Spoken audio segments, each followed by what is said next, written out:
So today's presentation is Insights for Action, Influencing with Impact Your Career Accelerator. And before we get started, a few housekeeping items. Today's session will be recorded, and we ask that everybody mutes their their microphone, just to make sure there's not too much feedback or noise in the background. But we want you to interact with us. So we've asked you to mute your mics, but interact with us. And how you can do that is, there's going to be a couple ways. The chat. Actually, if you can all test it out right now, I'd love it if you just comment in the chat where you're joining us from in Canada or across the around the world. It would be great if you also told us what the weather's like, because, you know, here in Greater Victoria, we always ask people, what's the weather like there? So test out the chat function. Wonderful. I see some people popping their comments in already. And also reactions button at the bottom. Throughout the presentation, you're welcome to use that function. You can actually test it out right now. We can pretend like I made a really funny joke. Give me a thumbs up, that cry laugh face, round of applause, whatever you feel like. Wonderful. And the next slide, we're going to talk a bit about another way that you can interact with us throughout the presentation today. So this is the Annotate function. If everybody could give me a thumbs up if you've used it before. Okay, awesome. So I see a few thumbs up, which is great. And we have instructions here on the screen. So the Annotate function allows you to interact with us throughout the presentation. So how you do it is you go to the right of the green screen sharing box at the top of your screen. So you can follow along right now if you'd like. And you can see the view options drop-down menu, and then you select Annotate from the list. And then you can draw, you can use a text box. There's lots of options. If you don't see this, it might be, thank you, I see some hearts, thank you, to do with the level of Zoom that you have. So don't worry, you can still participate in today's presentation, use the chat box or reaction functions if you can't find the Annotate. One thing though is I myself am a doodler, so I understand the urge to mark up all the screens. We do ask that you wait for the presenters to invite you during the session to annotate, because not all the screens are we would like you to annotate on. So thank you for that. But this one, annotate away. Awesome. And then what else do I want to mention as well? I think we can go to the next slide now. Okay, we have some more stars. That's good. So before any presentation at Royal Roads University, we like to do a land acknowledgement. So at Royal Roads University, we acknowledge that we live, learn, and work on the traditional lands of the Cosetsim, Esquimalt, and Lekwungen Songhees ancestors and families.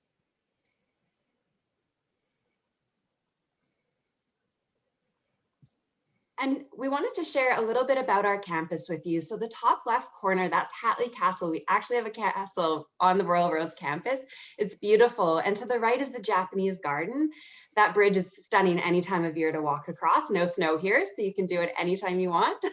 And then Charlie's Trail is in the bottom left. That's actually one of my favorite places to go for a lunchtime walk. It's beautiful. There's a stream that runs through it, and just it's stunning with old growth trees as well.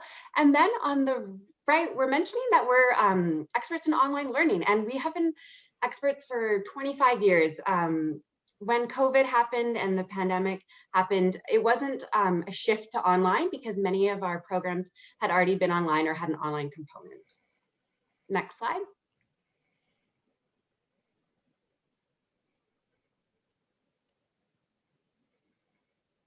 And now I'm so excited to welcome Ross and Carolyn, and they will be presenting today's session.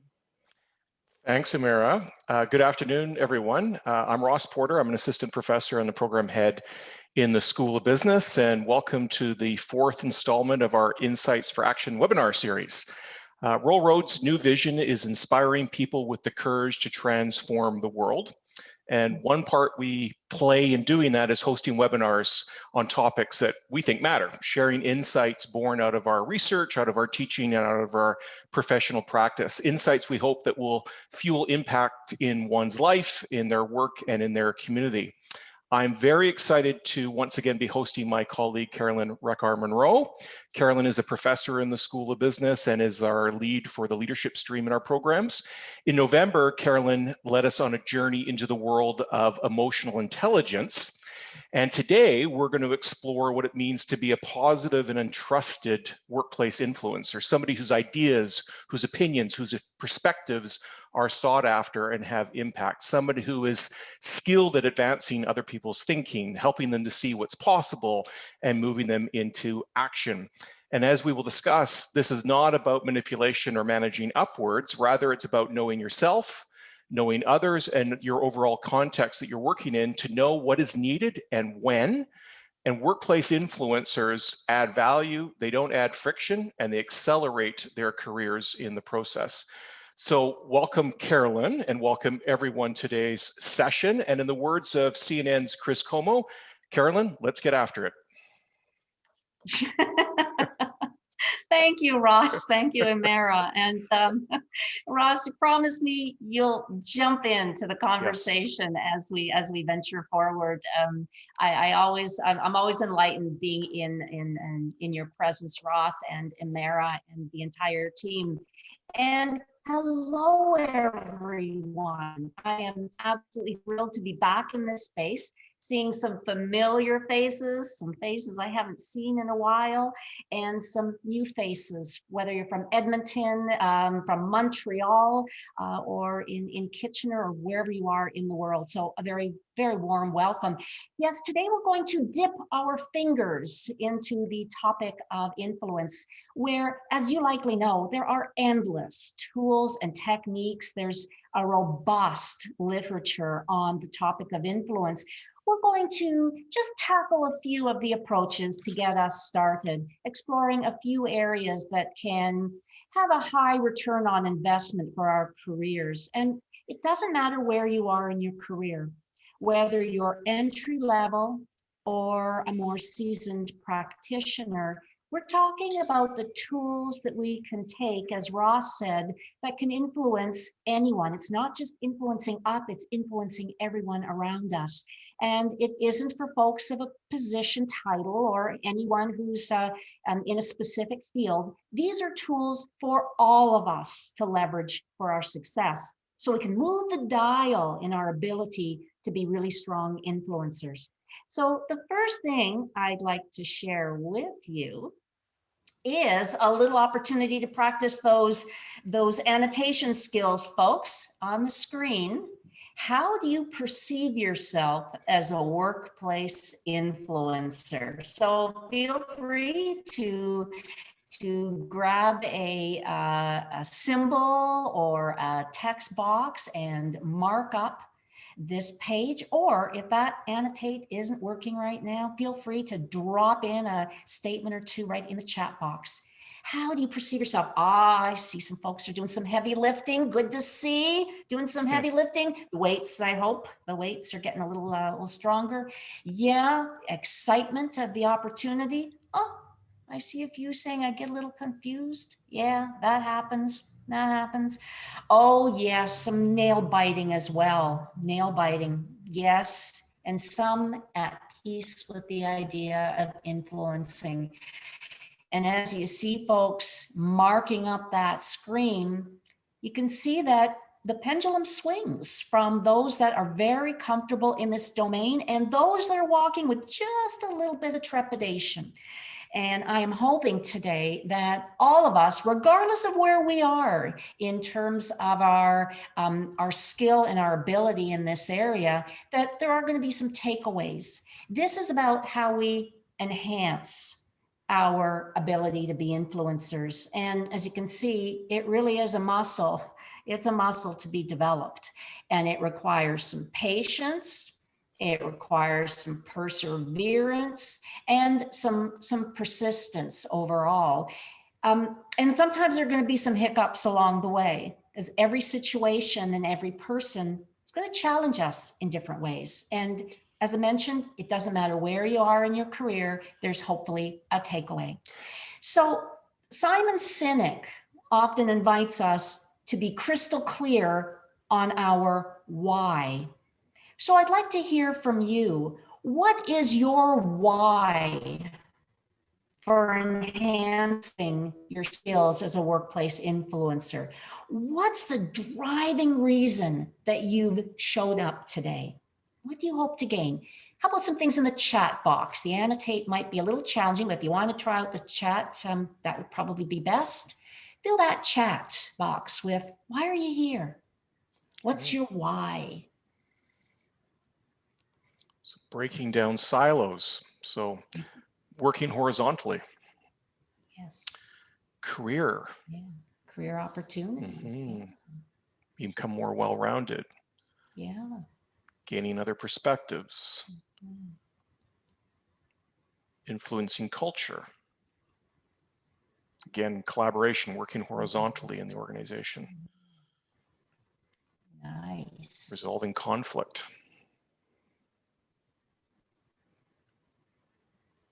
I love that expression, Ross, that was mentioned there about leveling up our ability. Yes. Further developing leadership skills. Yeah. Yes. Making the world better. Yes. Interesting. Good stuff. So hold those intentions as we go through today and look for the tools and practices that can feed directly in to your personal why.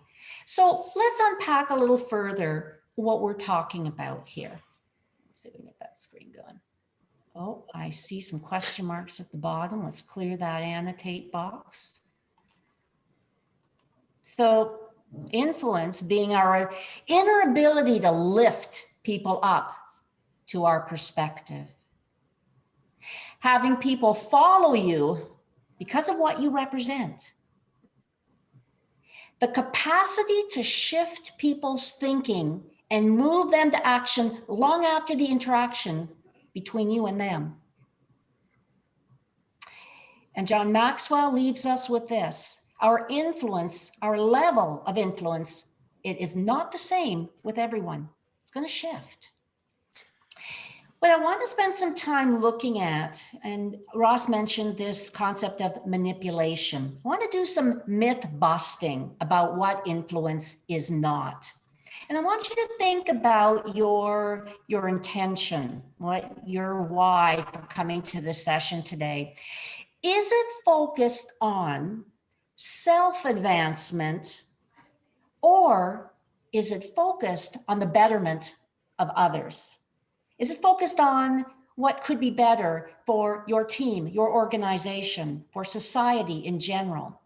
See, to be perceived as a workplace influencer that people really want to follow, going back to what some of you said, wanting to enhance, Bakar, you mentioned enhancing your leadership skills. If we really want to reach that goal of being effective in our leadership capacity, it's about having the majority of our wingspan rooted in proactive change that has positive and impactful implications for others. We step into being an influencer because there's perhaps a wrong to be rewritten. There is a gap to be filled. We're not aiming as influencers for a win-lose. We're aiming for a win-win. If we indulge predominantly in trying to influence other folks with our specific needs and our very specific intentions that are self-centered and self-focused, we actually risk being perceived as self-serving and can be very off-putting for others. And if we are perceived as someone who is self-indulgent in terms of wanting to influence, we've actually diminished our credibility. So when we step into being workplace influencers, this is about earning our credibility, which increases the probability that we're going to be trusted and folks are likely to follow us. Going way back to Aristotle, Aristotle says that we are leveraging three things: ethos, pathos, and logos. We're leveraging the ability to pay attention to our character, appeal to the heart, and appeal to the mind. So what we're going to be focusing on, we're going to be focusing on two threads in our hour together. The first one is the groundwork for earning a reputation as a workplace influencer and having influence conversations. You know, sometimes we think that influencing is just about that conversation. How do you step into a conversation, use the right words, and suddenly folks are following us? There is no wand that we can wave that ensures we're going to be effective influencers. It actually has a very different starting point. So we're not actually starting with having influence conversations. We're starting with answering the question, what's the groundwork? And our groundwork, folks, starts with the work predominantly done by Letterman. He's the most recent who's come into this stage, talking about the mindsets to enhance our influence. There are in total 7. I'm going to offer you 3 today as a starting point. And it's actually our daily commitment. It's our daily heavy lifting that we're doing to earn the reputation as an influencer. So these are the foundational things that actually set the stage for being able to effectively influence. Stephen Covey would often refer to this as building your emotional currency. Do you have emotional currency with the folks that you work with, you live with, and you are in community with? So I offer these 3 mindsets in a way that I hope is going to be helpful for you to remember on a day-to-day basis. So the 3 mindsets are represented by the ACE card. In your entire deck of skills that you have, I'm inviting you to take with you every single day the ACE. Wherever you go, the ACE. The A, the first mindset, means walking with abundance versus scarce thinking. And abundance, folks, is probably one of the most challenging mindsets to adopt because many people live with a scarcity mindset, fear of not having enough. It won't work. This can't happen. We've never done this before. Skepticism, pessimism. It can't. We're stuck. There's no way out. Abundance thinking actually puts all of that in abeyance and says there's no barrier or obstacle that is beyond our human genius to get through, around, or over. You walk with that proverbial glass half full versus glass half empty. And having an abundant mindset is knowing and believing that there is enough, and whatever is in our way, we can get through it. Now, I don't know about you. Sometimes I'm in the presence of folks when I walk forward with an abundance way of thinking, we'll refer to it as being naive. That's often what I hear. Well, I would rather be spiraling upward in thinking about possibilities and chipping away at problems than not doing anything at all. When I started my career, I started off in manufacturing in labor relations. And I was thrown into the deep woods of grievances and reading collective agreements. And it's a place that's my playground to this very day through my work with Royal Roads Faculty Association. In those early days, I was surrounded by many folks who had a scarcity thinking. It is difficult to navigate and to hold on to this mindset when those around you may walk with scarcity. So this is, as we said, a very difficult place to be able to spiral upward. And I'm going to encourage you that when you find yourself in that place where there is scarcity thinking, to reflect on that moment, to catch yourself in that moment, and see if you can start making that shift. Because it's training yourself to spiral upward into that positive thinking and put the pause on, literally press that pause button and say, wait a minute, is this a barrier or can we chip away? And somebody said, well, what else can I be doing? I actually hang out with folks who have an abundance frame and an abundance mindset. Listen to how they speak. Listen to the questions that they ask. Listen to how they tackle complexities. Mindset 1. Mindset 2 to develop on a day-to-day basis is to walk out that door, even if it's just a walk to the room to get to the Zoom call, is curiosity. It's shifting from that evaluative framework, that place where we can get sometimes really judgy, and into an inquiry-based approach to engaging with others. This is heading into the world with that insatiable and genuine interest about folks around you, situations, and striving to comprehend and appreciate others, regardless of how divergent their views might be and their values from our own.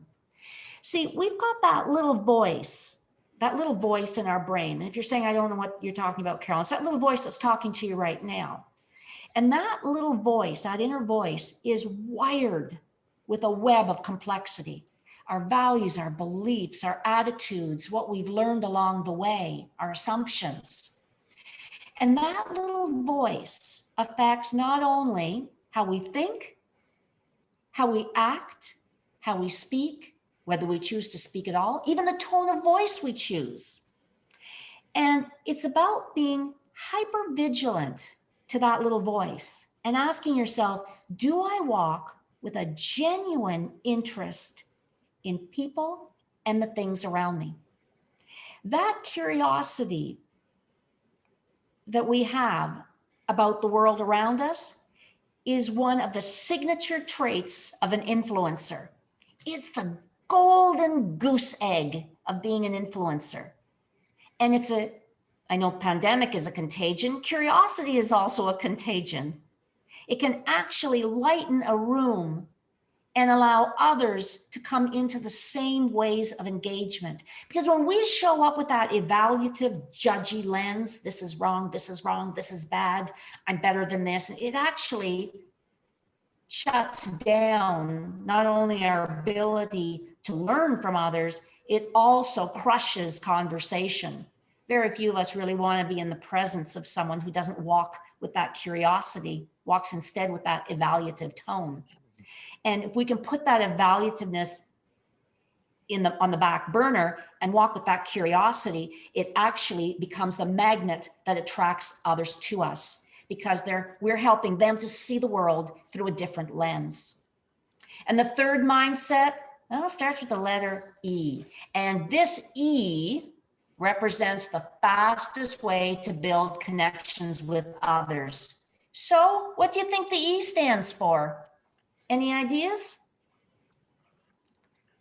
Throw some ideas in that chat box. What do you think that E stands for?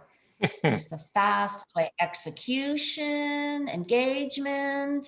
I see some empathy. I see some extroversion. I see some enthusiasm. Wow, they're all awesome. Emotion, awesome choices.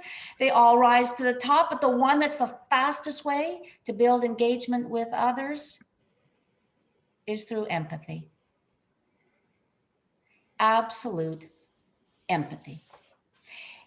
Empathy, folks, is the art of perspective taking. It's the ability to recognize the perspective of someone and to communicate that recognition. It's your commitment to understanding the shoes that another person is walking in. It's not about agreeing with their values or their beliefs or giving them hugs. That falls more in the lane of sympathy. It's understanding a situation from another person's perspective and understanding what's behind it in terms of the emotion. See, we're unlikely to persuade anyone of anything if we're only focused on our goals and we only care about our perspective coming into a conversation. The best influencers are tuned in to their audience. They know if they can empathize, they can communicate that understanding of another person's needs. That's the magnet for being able to talk to them and eventually persuade them because you understand their world. So I'm inviting you every single day, folks, to do the heavy lifting of being an influencer, because it's not sweeping into a conversation with a few fancy words and thinking that you can influence and persuade folks. And if you're frustrated and think, why was I not influenced? Why wasn't I not influential in that meeting that I just came out of? They didn't listen to me, didn't hear me. The question becomes, have you done the groundwork? Are you doing the everyday groundwork with those individuals? And if you're meeting someone for the very first time, are you exercising empathy and the language to showcase you're attempting to understand the world through which they live? So I'm going to ask you every day to take with you the ACE, pack your ACE wherever you go, the abundance, the curiosity, and the empathy. And I'm going to add one more layer of complexity to this, folks, to minimize the probability of ending up in the strategic category. Because the last thing I wish for you is to be a strategic empathizer or to walk with strategic curiosity. Because when you're strategic, oh my goodness, people on the receiving end, they can smell it. They can see it. They can hear it. They can hear it's rehearsed. They can hear and feel that it's not genuine. So when we're talking about walking with curiosity, it's a different mindset. Yes, I'm trying some new tools, but it's rooted in, I'm trying to be more empathic for the betterment of the relationships with others versus I'm trying to be empathic because I need to be empathic because I was told that's a tool to be able to be influential so I can lead. Do you hear the difference? What I hear you say, Carolin, is it's about being purposeful, not calculated. Yeah, exactly, Ross. Yeah, really, really purposeful. If there's no hidden agenda and folks are not trying to determine, okay, well, that's kind of disingenuous. Your ability to influence increases because you're perceived as having no hidden agenda. And that's at the core of being a really good influencer. So let's press that pause button. Ross and I would love to hear in the chat box, what is your stretch? Is it a stretch in the category of abundance? Is it a stretch in the curiosity area? Is it a stretch in terms of empathy? Some empathy. Yeah, some empathy. Abundance. Yeah. Getting away from the strategic. Yes, yes. And when you try out these new tools, folks, it sometimes can feel a little clunky. It feels like learning a new language, and to stay with it. And whenever you are trying out a new skill, to feel comfortable asking a trusted individual how that landed for them in terms of getting some feedback. So along the way, as you're trying to exercise that new muscle, check in with folks that are trusted by you to get some feedback as to how that's being perceived by them. Yes, Miriam, abundance. Yes. Ross, And if I could comment on the abundance piece, you know, I think there's probably a range of ways people are conceiving of that, everything from, you know, limiting in terms of what's possible in terms of problem solving or solution generation, based on sometimes our narrowness of thinking.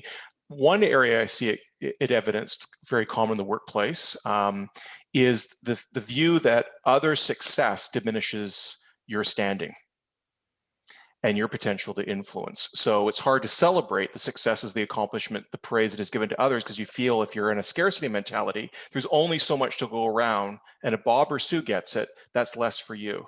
And you can see how that can then start to turn one into becoming much more calculated around their actions and behaviors and the things they say and do inside the workplace. And it also is what kind of weight you carry around with you in terms of looking over your shoulder at everybody else rather than focusing on what's important and true to you. Ross, that's brilliant, absolutely brilliant. It reminded me of an example. I am a trained amateur race car driver. I've spent many years racing Corvettes. Wow. And when I first started racing, I had so many accidents because I was always, because the scarce resource was there's only one winner, Right. and that's what you want. And I'd be looking around at everybody else, and I had so many accidents because I would crash. I wasn't paying attention. And my coach said to me, because it was frustrating, I was just always looking around. He said, stay in your own lane. Yep. Stay in your own lane. Your day will come. Yep. And as an influencer, I'm hoping everyone on this call today will realize that even in the places of the scarcest resources, where someone else might be getting a piece of that pie, and you wanted that piece of the pie, and you know there's not much pie to go around, stay the course with the abundance thinking, living in that land of possibilities. And as Miriam said, there's just so many risks. Chip away at the risks slowly, purposefully, in a very calculated way, instead of taking them on all at once. Stay that course. Eventually, all of that emotional currency will surface, and literally your day will come. But sometimes we spend too much time looking around, and that's when we can run some challenges as an influencer. Not to become strategic, because it does lead down that role of having negative implications when folks perceive us as disingenuous. So we want to stay that track. And if influencing was easy, you'd be able to identify right now 10 people easily who are effective influencers. Yep. There are not a lot of folks out there who are nurturing this talent and this skill. There aren't. And when you find those people who are jewels, watch them, listen to them, hear their stories, because their stories have been in the battlegrounds of being an influencer. They have been challenged by scarcity, and they rose above it. Spiral upward. Cognizantly spiral upward. Well, I think that's an important point around, and I think people probably picked up on this, is our presumption is we're here to talk about effective, impactful, positive influence. But the reality is we're always influencing. The question is, what kind of influence are we having? Yes. Is it constructive, positive, uplifting, or is it self-focused and manipulative and all the other things that we're talking about? Yep. Right. And all of that groundwork that folks, all of us are doing, Ross, and on a day-to-day basis then lands us here into the influence conversations, the ability to go into a conversation and in the moment know what to say, how to say it, and influence. So we're now moving into those influence conversations and how to navigate them. And all the ACE card is going to flow into your preparation, your pitch, and your ponder. It's going to start to, if you're paying attention to the ACE on a daily basis, you're going to find that becomes so naturally taken care of that when you go into a conversation where you're wanting to be persuasive and influential, those skills are going to be there, and they're going to show up in your language, your tone of voice, and even the very words that you choose, and your body language, which we'll talk about. So influencing, I want to share with you the 3 Ps of getting into that influence conversation. And again, just a couple of things that can then be the low-lying fruit for us to get started. Because as I said, there's a dearth of literature in this area.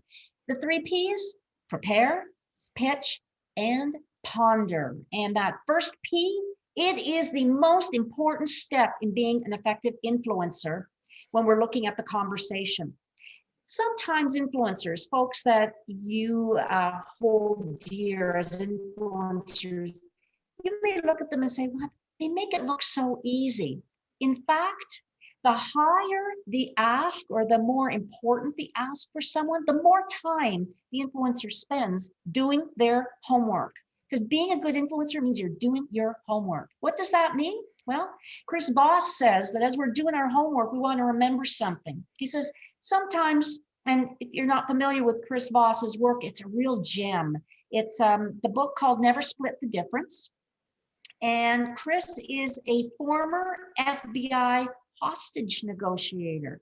So influence in the least likely places or the most likely places. He says the problem was we were too much of a hurry, driving too hard toward a quick solution, trying to be a problem solver, not a people mover. As an influencer, our words matter, but so do the intention behind words. Let's take a look at formulating your game plan. 5 things to look at. Crystal clear as what is your goal. Before you go into any meeting, any conversation, be able to land what your intention is in one clear, concise, cogent sentence.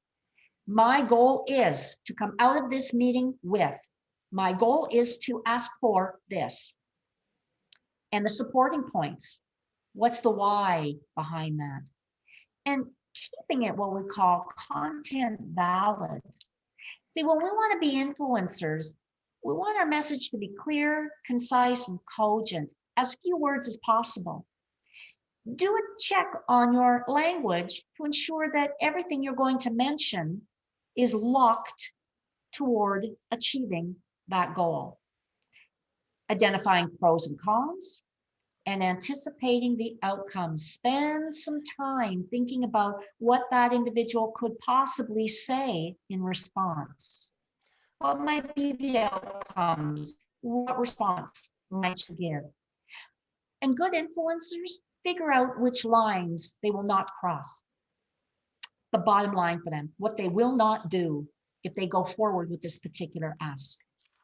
And the one area, folks, that is rarely on our radar screen when we're preparing, because again, we're going in with what's my goal, what's my perspective, what do I want to say, how am I going to say it? The one thing that often gets missed is number 5, know your audience. What line of reasoning is going to appeal to them? I share with you very briefly, and again, something to go and explore if it has some value to you personally. Bowman and Deal offer the 4 leader frames of reference. And I see some folks smiling, they may have seen this material. Bowman and Deal provide us with a frame of reference, an overview of the way we view the world and how we act and react within it. And from this framework here, they identify that we all have a dominant lens, we have a secondary, a tertiary, and then a lens that's least comfortable for us. And the dominant lens through which we view the world affects how we act and react toward everyone, and how we make decisions, how we problem solve, and how we exercise influence. The goal is to be aware of what is the lens through which you operate, what's your personal frame of reference.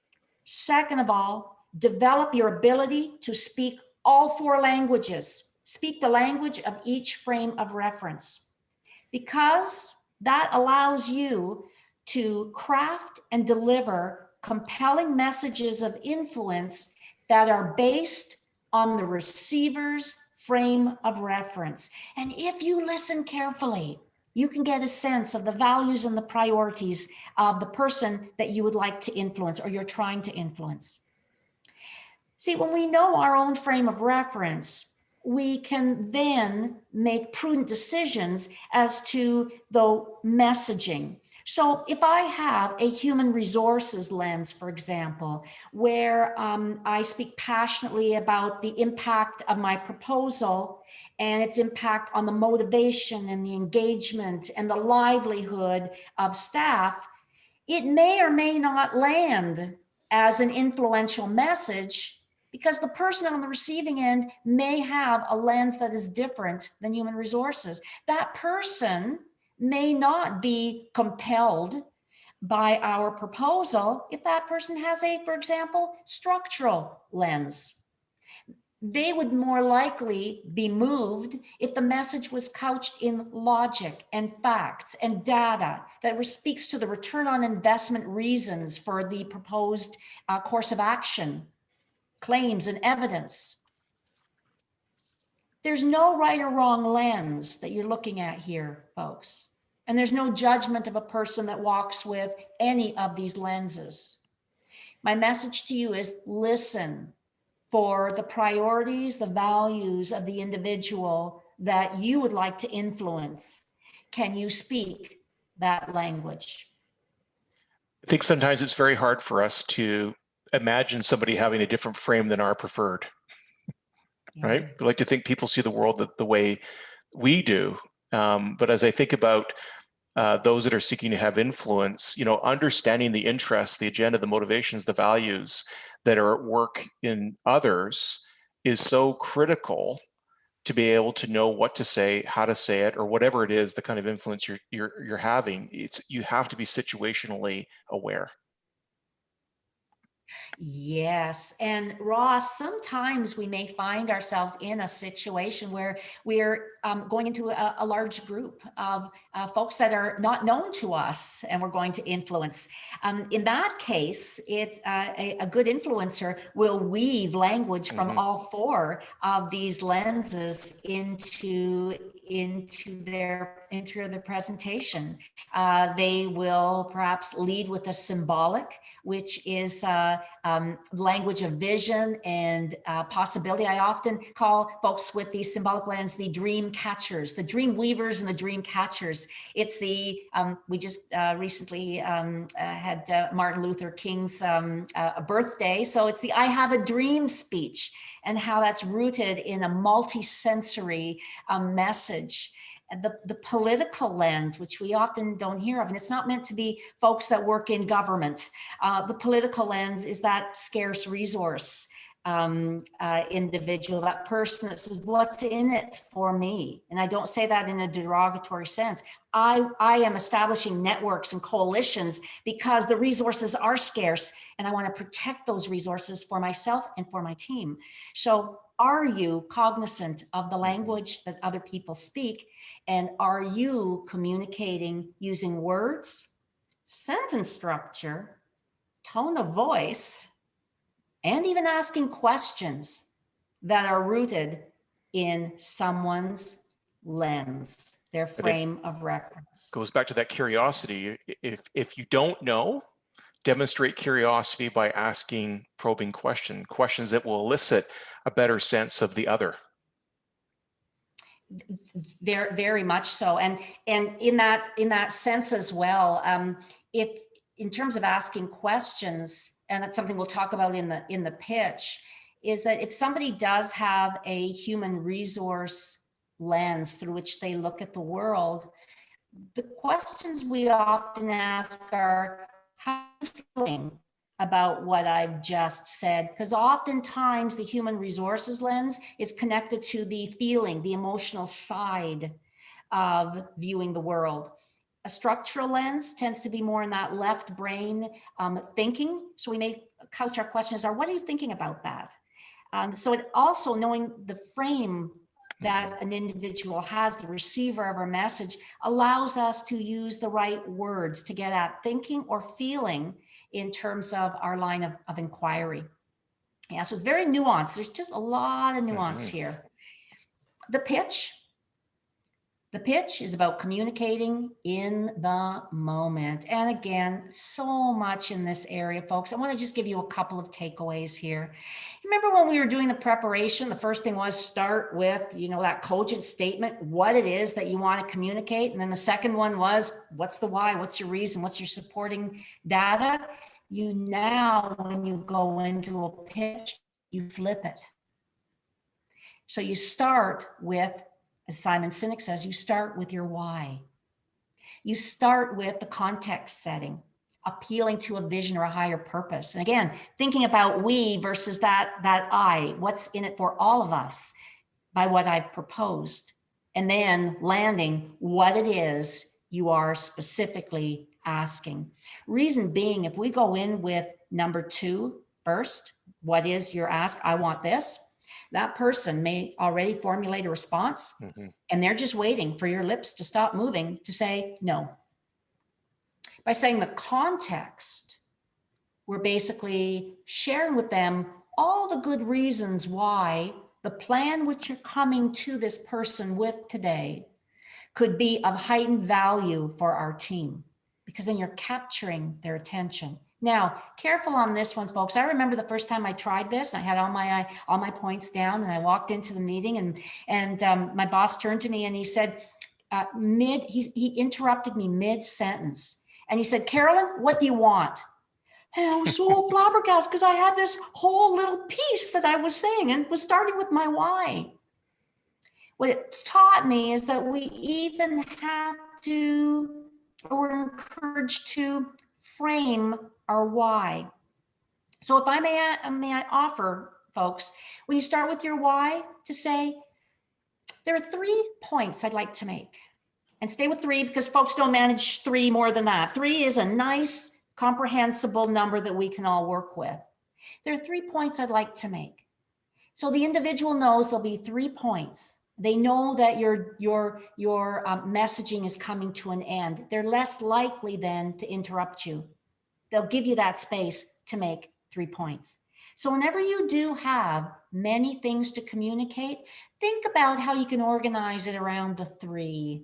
That's usually what our ears are comfortable and tolerant with. If we turn around and say, I've got 10 things that I want to say, that person's response will be, you're just going to overwhelm me. Yep. So isolate the 3 that rise to the surface as the most important things that you want to communicate. You can rehearse number 1 and 2, and I would recommend you rehearse it. If it's an important ask, rehearse it. Practice it out loud. Stand in front of that mirror. Turn on the video cam. Tape yourself. Hear and watch yourself in terms of how you are presenting your ideas. The more comfortable you become hearing yourself speak, the more likely when it's time to go in for that very important ask, you're more confident in doing so. What we can't predict is number 3. And number 3 is we shift. Number 1 and 2, we could rehearse, we could practice. We got notes on this. Number 3 is the dance. And this is where we intentionally shift from the monologue of number 1 and 2 into encouraging dialogue. This is where our empathy comes in. This is where our curiosity comes in. Have you been reading the room as you've been talking? Have you been paying attention to the body language of others? And when it's time to shift from a monologue to dialogue, is there a pointed question that you want to ask to encourage conversation? If there's no question, you may say, how did that land for you? That's one of my favorites. How did that land for you? So that I give people space to come in and ask questions. Sometimes I may have noticed that something got a little frosty. And I can recall recently being in a meeting and I pre-COVID, so I'm going to take that back, not so recent. I was in a meeting, I was in a boardroom, and I showed some statistics, and I noticed the body language just shifted. It got a little frosty. Eyes started to bulge. I noticed a shift. And so one of my first questions was, I noticed that there was a reaction when I shared with you the statistics. Help me understand what that reaction was. And that allows them to come in and say, you know what? And then that pinpoints the exact place. So are you reading the room? Are you paying attention to the questions? Otherwise, if you don't read the room, and if you've picked up on something, you walk out that door later, and if you don't know why they reacted the way they reacted, You're still going to be thinking about, why did they react like that? Instead of using that moment, summoning up the courage to ask that question. Christy asked the question, is there a magical length of time when pitching? I mean, I have my own perspective on that. What's yours? You know, when you're making that ask, is there kind of a time frame one should be mindful of? Yeah, usually that, and it varies. And thanks for that question, Ross and Christy. Yeah, hi, Christy. Hello. She's one of our MBAers. So wonderful to see her. It varies in terms of the literature that you're going to read. It varies anywhere from 1 minute to 2 minutes, and even some will say 3-minute pitch. If it is a informal conversation without the bells and whistles of PowerPoint presentations, you're going in and you're going to talk eyeball to eyeball to somebody, then it's 1 minute to 2 minutes should be the length of the pitch, no longer than that. Now, if it's a full-blown presentation on something, yeah, you're going to be pitching for a half hour. Yep, but no, exactly. That conversational pitch, usually within that 1 minute marker. Okay, thank you. And something about when we get into that dialogue is the whole piece of silence. I'm going to invite all of us to be comfortable with silence. We have this funny thing that happens when there's silence. We start talking. That's not the time to jump in. It's not an improvisation when you're trying to influence. You're just not going to throw anything in.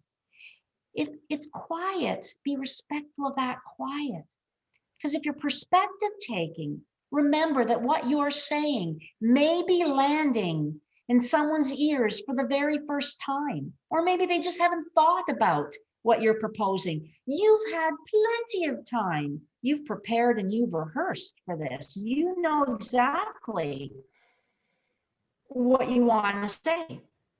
Allow others to transition from where they were before you came into the room and what you're proposing. Allow them to think, allow them to be reflective, and then allow them to come in questions. Don't fill in the space with another question or something to say, because that's where we may end up saying things that we don't need to say, that creates that foot in the hole. Sit with the silence. Don't ask another question. And if somebody does throw a zinger at you in number 3, because you just didn't prepare for it, not to worry. I'll get back to you. I'll need a little more time to think about it. Because you don't want to commit to something that you can't live up to. And if your heart starts to if your heart starts to palpitate and the gut says, I don't know if I can do that, then simply say, I need more time to think about it. Ask for that time. That's a sign of courtesy to an individual, that you will be thoughtful. You've been thoughtful in preparing, be thoughtful in your exit as well. Influence comes in 2 elements: the words we use and through our body language. They need to be congruent. If they aren't congruent with how people are experiencing you, influence is going to be really difficult to achieve. You know, all the communications experts out there on the call today, you know the small portion of communicating effectively that's devoted to the actual words. Yet as influencers, we spend so much time focusing on the word and not also on all the other ways we're communicating. Our tone of voice. Chris Voss, who I mentioned earlier, speaks about the lightness with which you speak. That's not a sign that you are you're not serious. It's a sign of being able to keep a conversation light. Watch the tone. If it gets too serious and intense, you actually cause tension in other folks. Attention to the tone with you speak and your body language. Do you maintain that eye contact? Do you smile? Do you show that you got this? Because if your words say, I got this, but your body language is communicating absolute fear, yes, Alana, yes, it's that late night FM DJ voice. Yes, that's exactly what it is. That late night. I can't do that voice, so I won't even try doing that voice. But you got that late night DJ voice. That hopefully won't keep you, put you asleep, but one that'll just keep you in that very calm place as a receiver. And the last P that I leave you with as we round our time up together is to ponder. That P is to become a reflective practitioner. That's thinking about how things went in the conversation. And even at the end of the day, what do you want to continue doing as an influencer? Because you do it well. What do you want to discontinue doing because you tried something new and didn't get the reaction you wanted to? And what do you want to start doing? Because you want to stretch further, either in your groundwork or in one of the 3 Ps. Maybe it's about starting to sit with silence, which is a place to start. So we've traveled the distance together today, folks. A lot of distance. We've looked at the groundwork for earning a reputation as a workplace influencer, the 3 mindsets of abundance thinking versus scarcity, staying in that place of absolute genuine curiosity, and exercising our empathy on a day-to-day basis. And all of that will swing into influence conversations as we prepare, as we pitch, and then as we ponder. And I'm hoping that there is something in here that becomes your Monday morning start, something that you're going to commit to doing, even on a very small scale. And as you're committing to those incremental shifts to earning a reputation as a workplace influencer, slow is fast. I had a wonderful facilitator when I was working on values-based leadership, Ellen, who would always say, slow is fast. And that's exactly what this journey is. It's an incremental journey toward developing your capacity to be an influencer.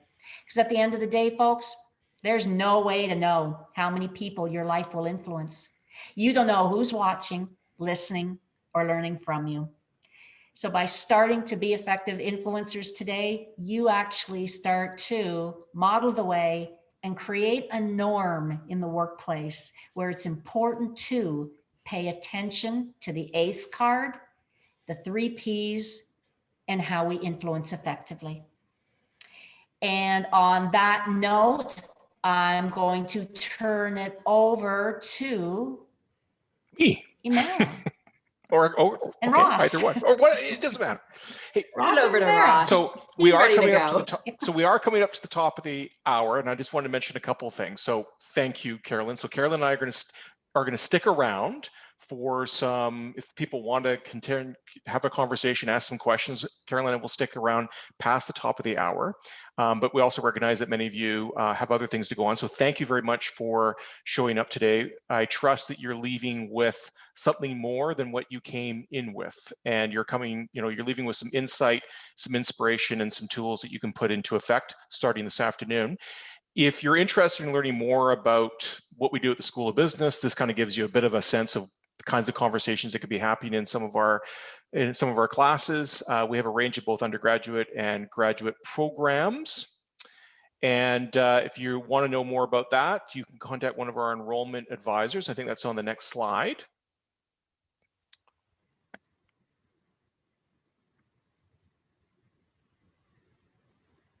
There we go. So you can contact enrollment services at that number and that email address. They're happy to talk to you about learning more about you and your interests and how Rural Roads might be able to be of service to you in terms of advancing your own career and enhancing your workplace impact and influence. And with that, I will close off the official part of our webinar today. We'd love for you to stay connected. You can see us on Twitter, Facebook, LinkedIn, and Instagram. And thank you again for everybody for coming out for your contributions. Really appreciate it. And now we will switch to kind of the open-ended discussion question period. So what's on your mind? What outstanding questions do you have?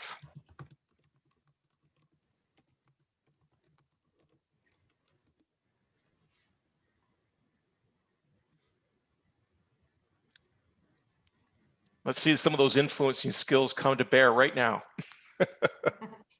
That spirit of curiosity.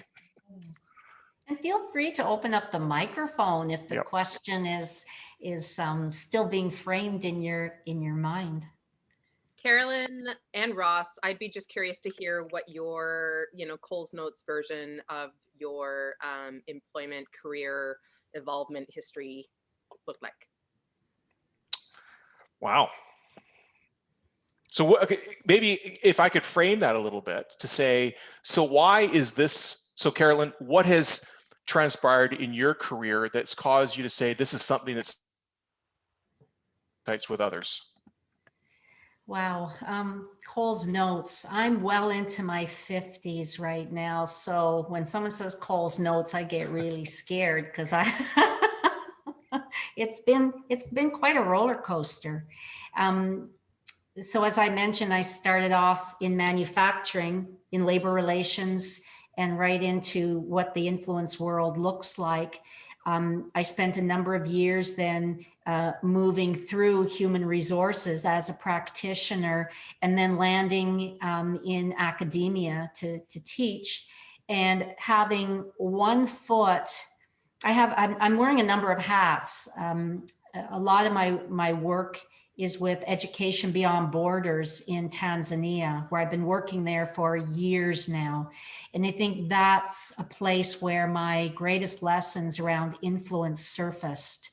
I was in a culture so very unfamiliar to my own, and I was going in working with Ministry of Education leaders, tribal leaders, as well as teachers and students in the villages, and trying desperately to influence, and taking mostly my words with me, and not realizing that when you're acing it, going with abundance and empathy and curiosity, it means soaking in cultural differences in a very different way, and using the platform of tools and adapting them for the culture within which you serve. Because I was not cognizant of that. So my greatest learning was how to be in an international space, and taking those same tools, but being curious to read into how do you establish connections well.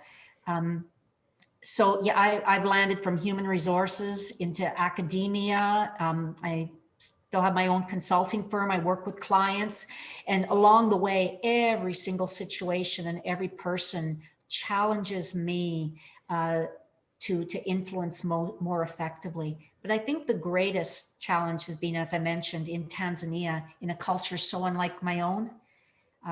So that when I'm doing my research now, I have a 4-year international Shirka grant that takes me to Australia, South Africa, India, and Japan to do research and to work with my research assistants. Being able to influence in terms of the recommendations I'm offering has to be so sensitively attuned to culture. So yeah, it's a constant learning. Yeah. Sorry, that wasn't very much of a Coles Notes. No, it's good. It's good. I'll just add, just very quickly, I've spent most of my career as an advisor to those that have influence, and in helping them to enhance their influence. So mostly working with senior executives and owners and such. And I would say that, you asked Coles Notes version of that, and then the Coles Notes version, my takeaway is that I'm seldomly asked for my insight, perspective, or in a coaching context to provide some influence so others can have influence, because it's a technical competency issue. I seldomly hear that from executives saying, bemoaning the state of the job readiness of their people. What I hear, it's attitudinal and behavioral dispositions that are showing up in the workplace that are getting in people's way. We get in our own way by the way we think, and then how that translates into behaviors. And that's why I think that the 4 frames can be quite powerful for us to reflect and say, what is our dominant frame? What is the dominant frames of those that work around us? I spend a lot of time helping people think about having some of those influential conversations. And I would say, again, one of the things that gets in the way of people doing that is a lack of situational awareness. They come in with a very I focus about what they want, and they're not giving as much care and consideration before they walk into the room or have the conversation about what are the interests at play, what are the agendas at play, what are the motivations at play with the other, and how might that affect how I show up. So I think the biggest issue we have in the modern day workplace is not whether people are showing up, it's how they're showing up. And are they showing up as constructively as they can? Are they seen as somebody who's adding positive and trustworthy contributions to the workplace, or are they being seen as a friction generator? I say to my students, I say, be a value creator, not a friction generator. And I think that often comes back to examining our attitudinal and behavioral disposition and orientations. And we often think that more knowledge, more technical skill is going to be the differentiator for us in the workplace so we can have influence. I'm afraid to say that that is not having a high ROI. There might be certain modes of work and in certain contexts where knowing more about your stuff is going to really make the difference. But seldomly, I think that is the stuff that makes the difference. The stuff that makes the difference is the stuff that we talked about today, plus other related concepts. Sorry to go on a little bit, but it gives you a bit of flavor. No, I appreciated both your responses, and I was able to take a lot from both of you. So I really appreciate that. Thank you. Yeah. And I see they've got some stuff in the chat. Is there a course that exists or something you would recommend that delves into the topics around, working with different cultures to have influence? And then does the strategy ever change depending on the culture that you're serving? Or are the fundamentals or the principles the same? Just how they get executed or actualized changes based on the context? Or are there other things at work when we think about, say, a non-Western dominated approach to having influence? Yes, thank you for both questions. Danielle, I've popped a reference into the chat box for you and for others. It's a reference to the Cultural Intelligence organization, and it's founded by David Livermore. David Livermore wrote a book called Leading with Cultural Intelligence, and through that pathway, he offers, and his associates offer, some really good courses to help us marry influence skills and culture. And he says a lot of it, it's walking with the foundational tools of preparing and pitching.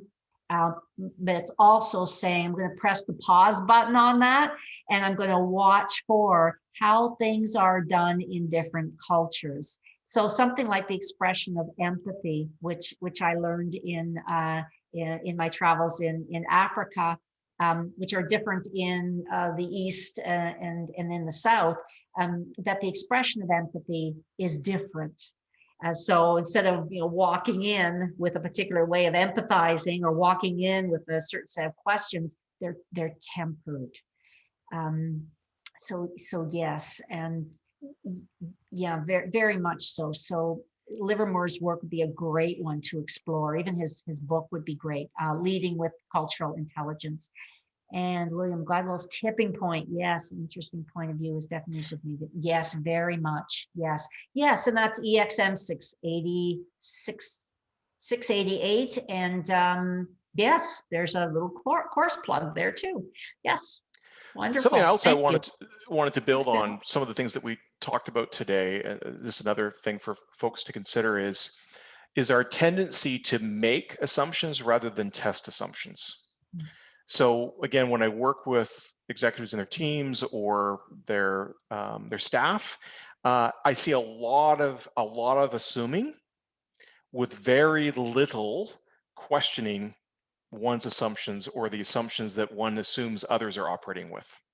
And I remember working with a very large Canadian corporation a number of years ago, was brought in to look at how they were conceptualizing creativity and innovation and how that was influencing their approach to research and development. And it was interesting, every the top 25 people in the organization who have conversations using this language on a regular basis, every single person had a different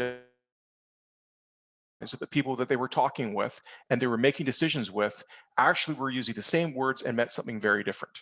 So that's just an example of how we would walk into a meeting and not be kind of pondering even before we go in, let alone when we leave, to say, what might be at work here? I know how I see things.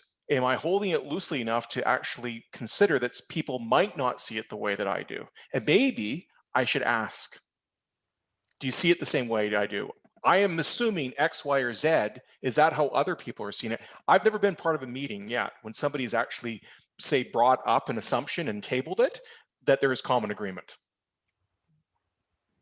So how do you have a conversation, a fruitful conversation, one-on-one, let alone in a group setting, when there's all these underlying assumptions being made by us and others, and they never get surfaced? Yes, and it takes, we throw the word courageous and being courageous around, and I wish all of us would test what it means to be courageous, because you can come in and take a gentle risk of checking assumptions, yet doing it in a way that is diplomatic and respectful. Because where things go off the rails is when we don't come in with that gentleness and that diplomacy. And if we do, it sets a new norm in the group or one-on-one that this is a place for us to test assumptions, because we throw that language around, don't we, Ross and folks? Check assumptions. Yeah, but do we? Oh, we're at the water cooler or down the way checking assumptions after the meeting. Exactly. No, do it in the moment. I share with you, I can remember being with a CEO. It was our very first meeting. And I referred to him, I said, my goodness, I said, that is such amazing strategic, you're such a strategically insightful person. And I used the word strategic to describe him. His eyes bugged and I caught it, and there was this pause and my heart was palpitating because this was the CEO. We just met and I just wasn't quite sure. And I came into the conversation, I said, I don't think that landed well. And he said it didn't. He said, the one word that I absolutely despise being referred to as a strategic person. It sounds so Machiavellian. And I went, whoa. And in that moment, what it did is, I felt a little awkward. I apologized. I said, I'm sorry. I said, I stepped in it. He says, yeah, you stepped in it. He said, but you didn't know any better. I said, okay. I said, can we have a little written agreement between the two of us that if somebody says something that the other doesn't like, uses that trigger word, that we'll just come clean and kind of share that? He says, yeah, we will. It was bonding to do that. You were attuned enough to things outside of yourself to even pick up on that. And I think a lot of us get so caught up in what we're saying, the content of our presentation or ask, that we're not considering the other dynamics that are at play that are influencing how that's landing, such that we might do a check-in. Yeah.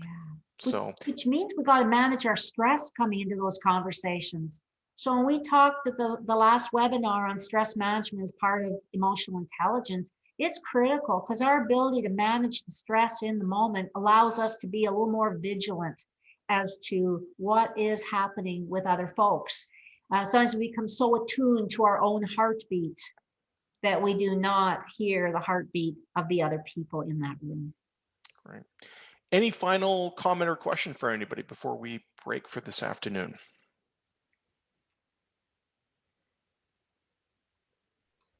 I think I can say that was such an amazing conversation, and I truly enjoyed listening. And I think I speak for a lot of people because we have some participants still tuned into the session. So thank you, Carolyn, and thank you, Ross. That was an incredible dialogue today. Thank you, and thank you, Carolyn. Now, just thanks to everybody. I can't think, I've been so excited for days to be in this session because I know it brings together some really cool, fabulous folks. And your presence, every single one of you, has been uplifting today. So thank you. You have made my day. So thank you. And don't forget your ACE card. That's right. Go forth and influence, folks. Thanks everyone for your time and attention this afternoon. Really appreciate it. And we will stay tuned for our